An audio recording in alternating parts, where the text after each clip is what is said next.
with your main hoe, give her dick with her titties out. Diamonds really busting on my wrist, got a 50 count. Fuck the ops, niggas really posted with them billies now. We busy down, throwing out the shots. Yes, sir. This is Loadout TV. Welcome to the channel. Starting at episode 1, 5 main tips while playing Apex Legends. Now, before we get into this episode, please drop a like and subscribe to the channel. Now, let's get into it.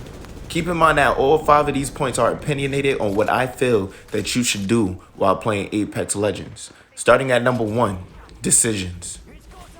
Making good decisions on whether to engage and disengage is obviously crucial to your team. Knowing when to go in and not to go in is not the easiest choice. But if there's times that you see that there's 2 teams fighting and your team can obviously third party, take the chance. You're more likely to win. Another thing that I realized is that people are quick to thirst. You need to know when is actually the appropriate time to actually kill an opponent. Keep in mind, down an opponent has a huge disadvantage on a team because now it puts them at a 3v2 situation and putting them in a position where they have to pick up their teammate. Now, it's different if you're forced in a position where you have to loot a body because of lack of heals, lack of ammo, then that's a different story. But if you can avoid just immediately thirsting somebody and worrying about the rest of the team, then do so. That would be the better decision. Knowing when to heal also plays a humongous role when it comes to decision making. There's going to be times where you're going to have to step aside, find some cover, and pop a shield battery or use a med kit. Be fully useful to your team. Now, number 2 on his list is communication. Clearly, when playing FPS or any type of first-person shooter, gaining information is the ideal thing. Communication and information goes hand in hand. For a team that actually be successful in Apex Legends, or matter of fact, any game, communicating is always ideal. If there's any details that you could see about your opponent, call it out to your team. Is there positioning, or if there's more than one team, be very detailed on what you're seeing so your team could be aware and move accordingly. Even if you don't have a mic in Apex Legends itself offers a great ping system to help you communicate with your partners. Don't be so down if you don't have a mic, and also don't feel like you're spamming if you're pressing that RB button too much. What I mean when I say detail, saying, hey, he's over here, or hey, he's on top of a fucking building, or he's in a fucking tree, man. Those are obviously not specific in any type of shooter that you're playing. Literally on top of the screen where it says west and north, there are coordinates and directions for you to call out so everyone can look that same direction. Don't just say he's on top of a building or he's in a tree where there's literally 5,000 trees and 600 buildings. That doesn't make sense. Try not to do that. Avoid that.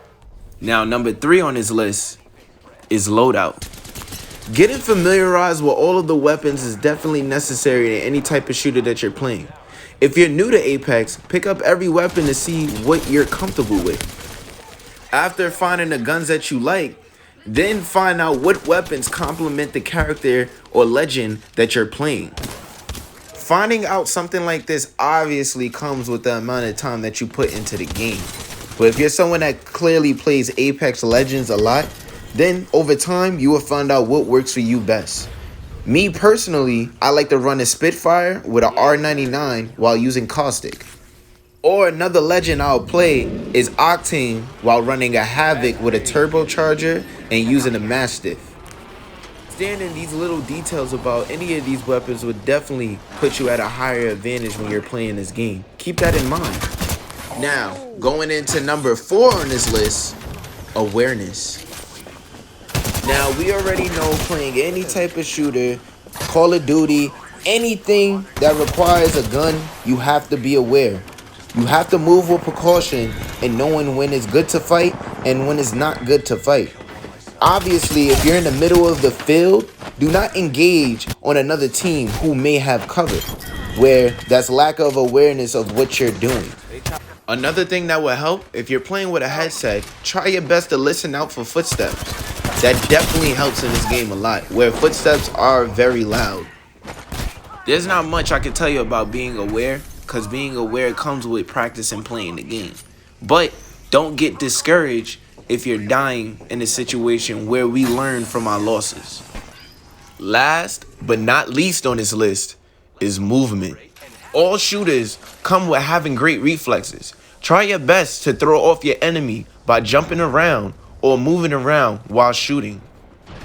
Apex comes with a lot of movement mechanics. One commonly used mechanic is crouch sliding. Throwing off your enemies while shooting can definitely play a huge factor in a team fight. Don't be an easy target for the enemy. I noticed people tend to become pressured when there's someone playing aggressive, but yet still have great movement skills in the game. Something so simple like movement can put you ahead of a lot of players. Keep in mind, when you're playing this game, movement and all these movement mechanics in the game can definitely be useful if used correctly. These are all 5 of my points, and I hope that everything that I shared with you is helpful. I appreciate you for watching this channel, and again, subscribe. Thank you.